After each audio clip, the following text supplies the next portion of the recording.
What's good, everybody? Welcome to the show. I appreciate everybody for coming through to another Sports Talk Tuesday. This is opening week for the NFL. We also have some new NBA trade updates. I'm going to talk about the best quarterbacks in the NFL. I'm going to also talk about NBA 2K22 just dropped this week, and I'm going to break it out, tell you some of my first thoughts on that. So, without further ado, as they so say, let's get into it. So, one of the first things I'm going to talk about today is NBA 2K22. Now, it's been around for a long time now, and I know a lot of people say, how much more can they put into NBA 2K22? How many more changes can be made? I get it. And it's been out for a long time, like I said. And I had it every year. I bought it the first time it came out in 1999 when it was on the Sega Dreamcast. And it was what they had there instead of, NBA Live. But ever since then, it's been evolving. Now, that was amazing when it first dropped. I can't lie. They had the players blinking, the movements, everything. It was detailed. I thought, man, this is probably the best game ever. I remember when they had it where you could pull the triggers to adjust the little lines to make the free throws and stuff. That was actually one of the best free throws ever put on a game. They should bring that back. Nevertheless, they kind of fell off a little bit because they've been the best and damn near the only basketball game available. This is a lot better in my first reaction for it. So the last couple years, I'd say the last 2 years, they have focused more on making it easy for people to shoot. Everybody can shoot threes. Everybody has these forms memorized. But if you create a big man, you're going to miss a layup in the paint. And you 7 foot tall. You can't make a 0-footer. How can you not make a 0-footer and you 7 foot tall and your rating is like a 90 or above? I mean, that made no sense to me. So now it seems that they have corrected that a little bit. And in my first experience with playing it, I haven't had that much time to play it, but I do like that hasn't occurred as much. Another thing that they have done is they tried to make the park and the neighborhood, and it looks like if they made Grand Theft Auto look like this, Grand Theft Auto would be amazing. They own the same company. Take-Two Interactive owns 2K as well as Grand Theft Auto. If Grand Theft Auto looks how NBA 2K looks when you're in the city walking around, or this year they made it on a cruise ship. So, which I get, they trying to make everything in one location, but a cruise ship, I don't know. Anyway, they have it where when you running around trying to get your clothes or going to this court or that court or see this or that, the graphics is amazing. They should make Grand Theft Auto look like that big and detailed. Anyway, the cruise ship. So this last year, and this is for the PS4, on the PS5 or the next gen consoles, they have where you running around a city. But I have a PS4. So on the PS4, they have it where it's a cruise ship. And when you want to go to different parks or what they used to call it parks, different courts, or go to your home court, or you want to go and get new clothes and gear or whatever else they have, then you go to an elevator and you pick the floor and the cruise ship takes you up to that floor. It's kind of cool, but in a way it's kind of corny, and I don't know.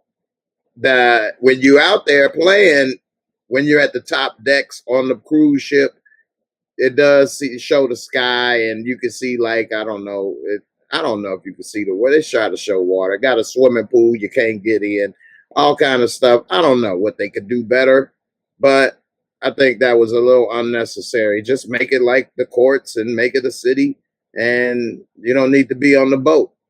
But anyway, they also added one game feature that's really kind of corny and cheesy to me. They call it airball. It's kind of like, I don't know, NBA jams wannabe, and there's little things on the circles on the floor you could jump on and bounce around and things or whatever the case. And I don't know. I just played it one time to see what it was, and that was enough for me. Anyway, the season seems pretty much the same as last year, how the season goes. It still has a lot of the same features. Be careful when you create your career, because as you skip through those they're not subtitles, but those screens about, your player or whatever, it's going to skip games that you could possibly play. And then you're going to get drafted in the second round or undrafted and try to be a free agent or try to make the team or whatever. I wanted to be the number one pick overall, and I made that same mistake. So avoid skipping through all that. Anyway, overall, right now, I would give 2K22. I've only created one player so far. And also the regular game modes where you play with the teams is still great. It still has all the legendary teams and all of that good stuff. So, and my team, I like my team as well, where you get to create your own teams with, players from all the eras of basketball history. That's still pretty cool if you like to do that. And they made a lot of different upgrades and things to that. So my team's not too bad. Overall, I would give 2K about an 8. I give it about an 8. It ain't too bad. I haven't gotten to play too much of it, but I've played it for so many years now, 20 years, over 20 years, as well as all of the, NBA Live, NBA Showdown, Lakers versus Celtics, Bulls versus Lakers, double dribble, Jordan versus Bird, all of them. So it's not too bad. It's the only basketball game really you can get anyway. So it's either play this or you ain't playing basketball. So you really don't have a choice, but they are trying to adjust and make it work. So 2K is not too bad. And I think that, it's a little better than last year as far as what they did with, the big men and everything, and not focus on shooting a million threes per game, which is pretty, boring. I know everybody love to shoot the three nowadays, but I mean, damn, come on. All right, keeping it with basketball, we just had the NBA Hall of Fame, and a couple people made it to the Hall of Fame that, I'm not going to lie, was somewhat questionable, like Chris Bosh and a couple other players. Paul Pierce is a Hall of Famer. Chris Bosh, I don't know. Y'all let me know in the comments. Is Chris Bosh a Hall of Famer? What do you think? I don't think Chris Bosh is a Hall of Famer. Now, Paul Pierce, definitely. Chris Bosh, maybe a third ballot Hall of Famer. I mean, he was just a borderline good player. He did win 2 titles with the Miami Heat, but he was just he was a good contributor. But I don't know about that. He also, had a very interesting Hall of Fame speech, to say the least. Now, they talk about Paul Pierce and how 9 teams passed on him in the draft. But that's the story for everybody. Hell, 2 teams passed on Jordan. But anyway, Paul Pierce was the truth. He was a star in the league without KG and Ray Allen. Chris Bosh was just becoming a good player before he signed with the Miami Heat. He had 2 years, 2 good years, 2.5 with Toronto before he ended up signing with Miami. So I don't know. You all let me know what you think. I don't think that Chris Bosh is a Hall of Famer. At least not in his first ballot. Villanova coach Jay Wright, because this is the Basketball Hall of Fame, not NBA. He did get Villanova to a championship, and he has coached them to a lot of great winning seasons. So maybe Ben Wallace, man. Ben Wallace is a Hall of Famer. He was the Defensive Player of the Year, 3-4 times? He was the anchor and the best, front man, big man on his team for 4 or 5 years. He came in the league basically, in the second round or undrafted, something to that effect, and ended up becoming a star, an all-star. I mean, Ben Wallace is definitely a Hall of Famer. And a story about Ben Wallace, a friend of mine he went to Virginia Union, which is the college Ben Wallace went to. And he used to tell us about some of the stuff that they used to do when we be, having fun, hanging out. And one of the stories he would say is about fights and different stuff they got into while they was there and hanging out at parties. And he would say his friend Big Ben would beat people up and knock them out. And then one day he was saying, you know what, man, Big Ben used to play basketball too. He wasn't that bad. And I'm saying, really? He used to play basketball. He's like, yeah, Big Ben ain't no joke, man. He wasn't too bad. And then I remember playing 2K, and I saw a dude, Ben Wallace, on there from Virginia Union. I think he was with Orlando when I saw that or something to that effect. And I'm saying to myself, is that him? The years match up, the school match up, the name match up. And I asked him, and he was like, wow, he made it to the NBA. And, the rest is history. I mean, he did get thrown in with the trade, with the Grant Hill trade to Orlando. Orlando didn't know what they had. They ended up getting Grant Hill, who could barely play with all his injuries. And Detroit got Ben Wallace as part of the deal. I mean, he was a throw-in, actually. So that was something right there. Portland Trail Blazers coach Rick Adelman, he was coaching the Blazers with Clyde Drexler. I mean, they was the winningest team in the NBA during that time period. They won damn near the most games every year during that time period. A lot of people don't remember them as much because they lost to the Lakers one year in the Western Conference Championship. They lost to Detroit, and they lost to the Bulls. So, and that was the end of them when they lost to the Bulls. Mike broke their spine. But anyway, Mike did that to a lot of people. What can I say? And Chris Webber. Chris Webber is an all-star. They got him as, he's an all-star, but I would say he's a Hall of Famer as well. But he's a little borderline, but it's Basketball Hall of Fame. So what he did in college and then being an all-star in the NBA, his years in Sacramento solidified his career. So I would say Chris Webber definitely is a Hall of Famer because of those two things. So we'll see what's up with Chris Webber. Of course, I got his rookie cards. So, I hope, they get a little boost in value. Anyway, Chris Webber was a beast in college. The Fab Five changed college. If it wasn't for the Fab Five, and if y'all young folks don't know what that is, they were the first 5 freshmen to start in college. Jalen Rose, Chris Webber, Jimmy King, Juwan Howard. I mean, that was unheard of at the time. Now you got freshmen that are stars of the team and leave after 1 year, one and dones. But before, they couldn't even get playing time, barely could start, let alone 5 start. So, they changed the game.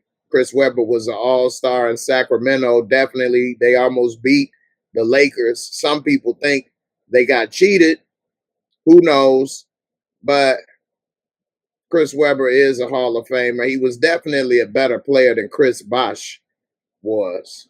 So, and, they got Tony Kukoc from the International Committee, which Tony Kukoc was a very good NBA player. And I believe if he would have stayed with the Bulls, after they broke up in 98 and got that starting role after they got rid of Scotty. Well, Scotty left and Mike left. If Tony would have been able to stay, he would have started to become an all-star in Chicago. He had won the Sixth Man of the Year. Tony Kukoc was the greatest international player at the time when he came.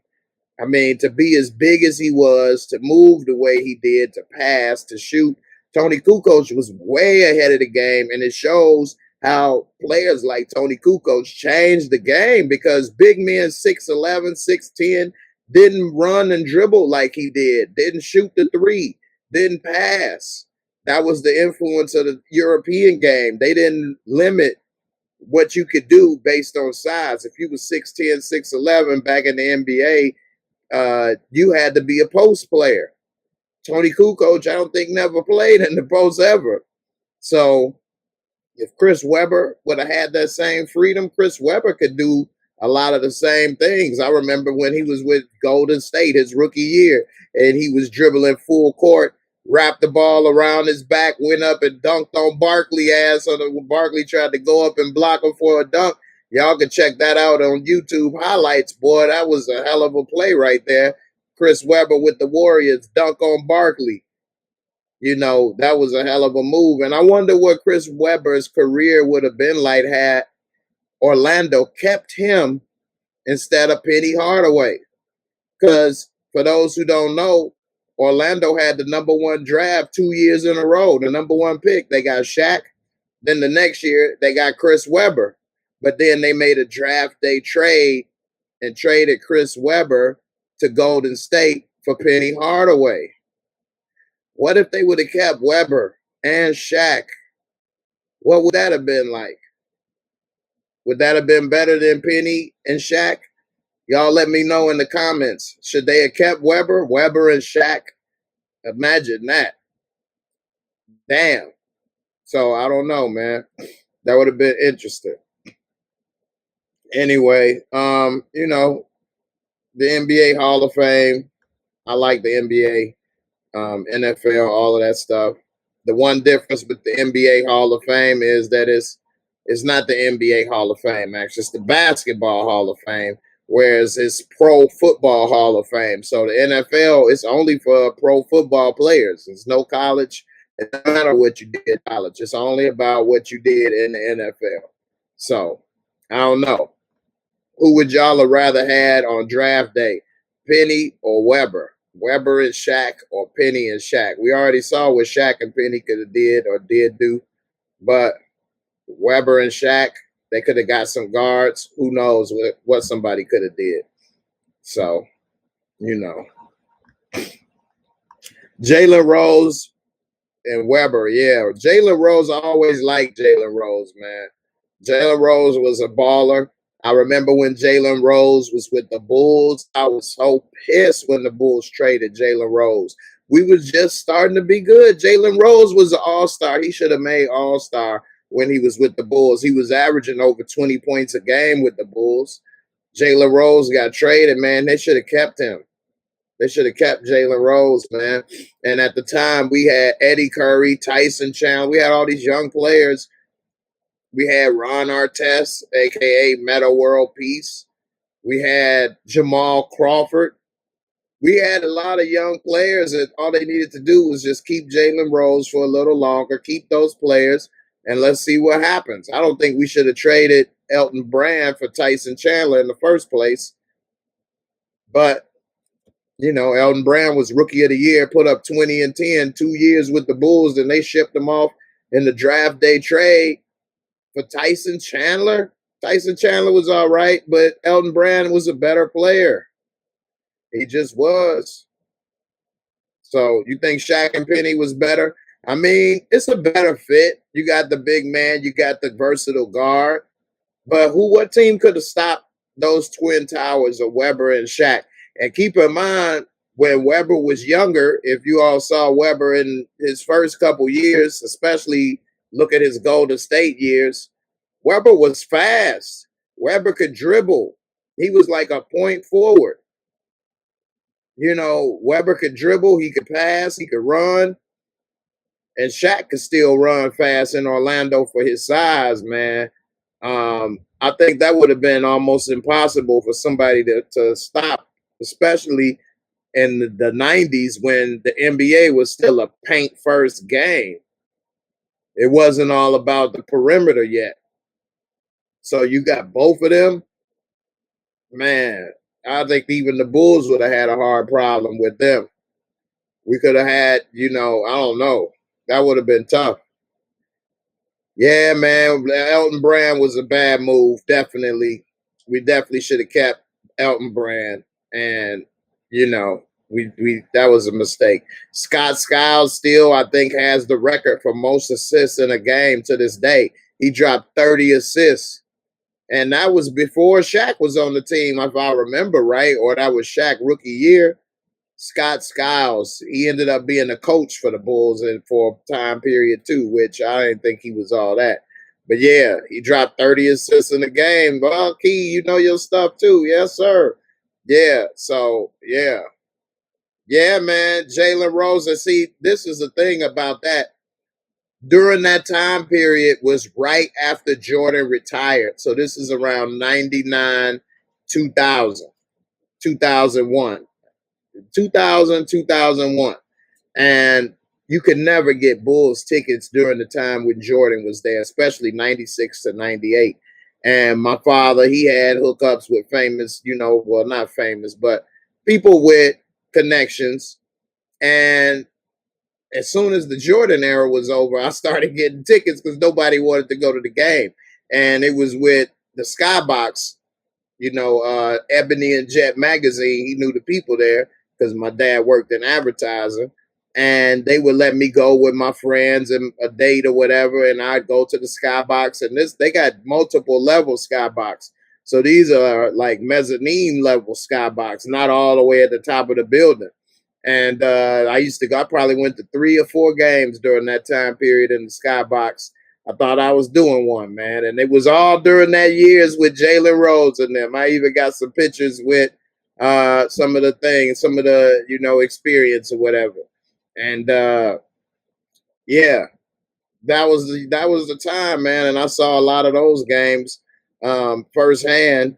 And I was just like, couldn't believe. I mean, the Bulls didn't win much that year, but damn, I'll pull up Jalen Rose right quick. Then we'll head into some NFL talk for a second.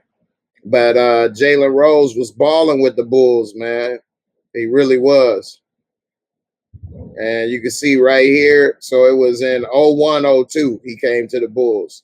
They traded him for a center that ended up making the All-Star team with the Pacers. We traded Ron Artest, that center, and somebody else to Indiana for Jalen Rose. I think that Ron Artest got traded for part of the Jalen Rose trade. Matter of fact, if I think. But he was here from 01-02, and the Bulls traded him in 03-04. After 16 games, he was only averaging 13 points. But then he went on to Toronto and dropped 18 a game one more time before Kobe dropped 81 on him.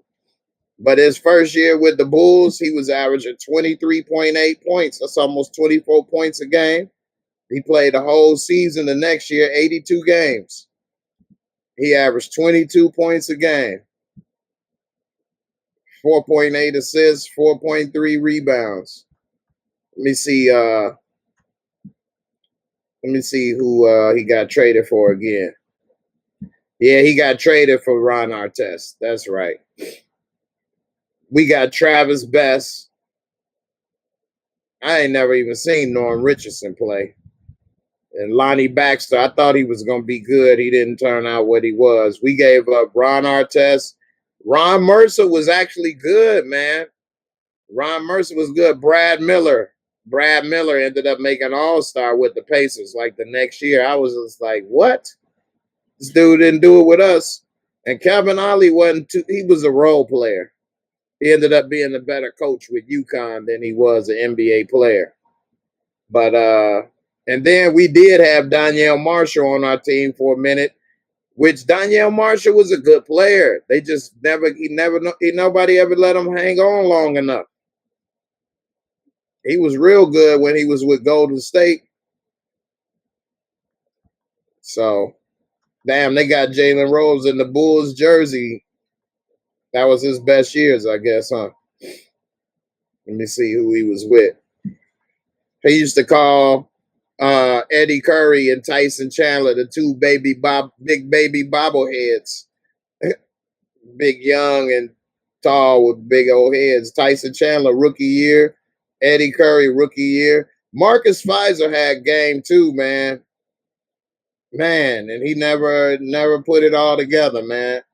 If you saw him play, you would think he's going to be somebody. But it wasn't the case.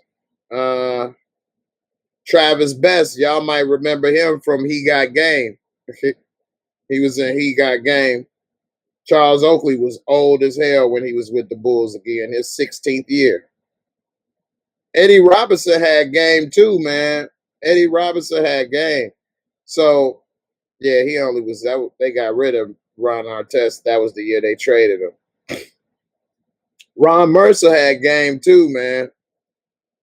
Ron Mercer used to almost average, what, 18, 20 points a game? Look at that, 19.7 points a game with Chicago that year. He averaged 17 with Boston, 15 his rookie year, 17, 18 with Denver, 15, 19. Then he got to the Bulls, 16. He averaged 19.7, 16.8. Indiana didn't play him. He went from 16.8, 19, all of that. And then he went to 4.8, 7, 5, and 7 out the league. Crazy, man. Crazy. This dude could ball. I thought Ron Mercer was going to be somebody. And next thing you know, he out the NBA.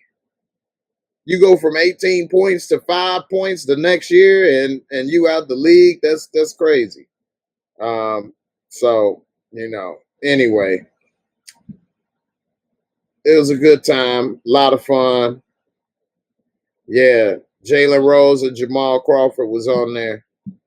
There go Jamal Crawford. Let me show you. That was his rookie year. And that would have been dope to keep them together. The Bulls, they could have kept Jalen Rose, Jamal Crawford. They could have had even Jalen Rose run the point. We still had Tyson Chandler and Eddie Curry, which that was a bad fit because Eddie Curry was too big to play the power forward. Tyson Chandler was too challenged offensively to play the power forward. So they could never play at the same time. And you got them both as the same year high draft picks. So what you supposed to do with that? You eventually was going to have to get rid of one. This is when everybody was in love with high school players. I think that's the draft that they picked Kwame Brown in #1 that year. This was stupid. You don't pick Tyson Chandler and Eddie Curry. Eddie Curry was 7 foot, 295. He could only play center. He was 7 foot, 235. 235. I mean, and he had no offensive game. No offensive game. Just to give you an example, Ron Artest was 6'7", 260. 260. So this dude's 7 foot and only 235. He was so skinny when he came in the NBA, Tyson Chandler. So skinny. No offensive game whatsoever. None. And this year, when Jalen Rose, his first year there, Jamal Crawford, his rookie year, averaged 9 points a game. He only got to start 6 games. He only played 23 games. Let's see. The next year, this is Jalen Rose full season with the Bulls. Yeah, they used to start Donyell Marshall. Yep, 53 out of 78. Marcus Fizer he was third most minutes, third most points, 11 points a game. Jamal Crawford, 10 points a game. Eddie Curry, 10 points a game. They used to play him 19 minutes. We had Jay Williams. Don't even get me started on this, man. This was a heartbreak right here. Jay Williams was a beast. Jay Williams. Oh, man. I thought, man, the Bulls is back, baby. We got Jay Williams. We got Eddie Curry, Jalen Rose. Marcus Fizer, Daniel Jamal, man, I thought we was on one, man. Jay Williams was a hell of a point guard, man. His rookie year, he came in with 9.5 points, 5 assists, 4.7. I thought Jay Willie was about to be the point guard of the future for us. There go Rick Brunson's dad. Ricky Brunson Jr. play for the Mavericks right now. And Jay Williams only played 1 year in the NBA. He was the second pick in the draft. The second pick in the draft. Second overall pick, 2002. Who was pick number 1? Yao Ming. So he was behind Yao Ming. Damn. And that was Amari Stoudemire year. Just looking at it was a pretty weak draft overall. Jay Williams was definitely going to make it. Carlos Boozer, Karan Butler, Yao Ming, and Stoudemire all made All-Star that year. Anyway, that was a herder, man. Jay Williams getting injured on a motorcycle in the offseason, never playing in the NBA again. That was damn near unbelievable. That was almost just wow. Anyway. Thanks for watching. I hope you enjoyed the video. Please hit that like, subscribe, bang that bell, and I'll catch you on the next one. Peace.